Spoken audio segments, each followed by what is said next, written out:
qu'on a fait le match qu'il fallait contre une grosse équipe de Ligue 1. On a tenu, on a fait une muraille derrière, même en prolongation, on était acculés sur notre but. On a tenu, on a été jusqu'au penalty, puis les penalties, on avait tout pour gagner, on avait 2 tirs au but d'avance. Et puis après, voilà, la loterie, puis on a loupé 2 penalties, plus le 3e. Vous êtes vu trop beau lors de cette séance en fait quoi?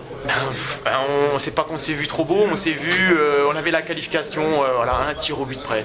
Et puis on n'a pas fait le nécessaire. Après, des joueurs c'est sûr qui ont manqué, ils sont énormément déçus, mais voilà, ce que je veux dire, c'est la loterie, ça aurait pu être un autre. Voilà. Bon, ça reste un match de gala quand même, t'avais des sacrés clients en face de toi? C'est sûr. Après, c'était très intéressant aussi au niveau du public. C'était même assez impressionnant quand on était sur le terrain, au niveau du bruit. C'est vrai que c'est vrai que c'est pas mal de jouer devant 5000 personnes contre une Ligue 1. On aurait aimé quand même peut-être reproduire ça le tour d'après, mais malheureusement, donc, voilà. Ça sera Saint-Etienne qui rend au 16e. Est-ce que vous vous êtes dit, ce match, c'est pour nous? Parce que Saint-Etienne rate 3 à 4 fois le coche de mener 2-1 avant la prolongation. Mais c'est sûr, hein, quand on voit un moment aussi qui tape la barre, qui tape juste à côté, qui a un pied qui traîne, tu te dis, il peut rien nous arriver, quoi. Moi, je sentais qu'on allait aller au penalty. Et puis voilà, après, ce que je dis au penalty, tu as quand même un gardien dans le but qui est assez impressionnant, c'est un monstre. Voilà, après, malheureusement, on a tapé la barre, on a tiré à côté, et puis le dernier, Ruffier, il a fait le travail sur le dernier tir au but. Et même pendant les prolongations, comme tu disais, Mille-Maupais trouve la barre et ils n'arrivent pas à ajuster malgré des situations qui paraissent favorables. Non mais c'est clair, après ce que je veux dire, à un moment donné ils ont peut-être douté aussi, hein, ils ont vu qu'ils n'arriveraient pas à marquer. Et puis nous on a fait le nécessaire derrière, hein, ce que je veux dire, on avait tous mal aux jambes, etc. Mais ça a tenu, quoi. Oui, pas trop de crampes à la fin?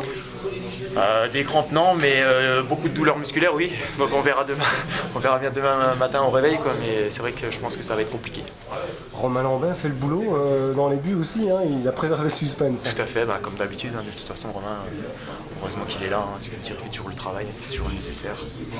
Il nous a manqué le petit grain de réussite, voilà, ou ce petit penalty qui touche le premier là, à un moment donné sur la séance. Voilà. Mais bon. Qu'est-ce qui vous attend? Il y a un décrassage prévu? Aucune idée, hein. On attend je sais pas l'entraîneur ce qu'il va nous dire de faire. Hein. Je pense qu'il va faire peut-être décrassage demain ou mardi, il va nous laisser au repos parce que je pense que là les jambes sont bien lourdes pour tout le monde. Et puis voilà, on va revenir dans notre quotidien du championnat de CFA 2 dès samedi avec la réception du Schüttigheim, voilà, en espérant prendre les 4 points pour repartir vraiment en avant dans ce championnat où pour l'instant on a laissé des plumes vis-à-vis de ce match-là aussi. Hein. Les 2 derniers matchs on a quand même perdu 2 fois. Et puis nos joueurs, inconsciemment tu penses au match de Saint-Etienne, donc tu fais moins les efforts, etc.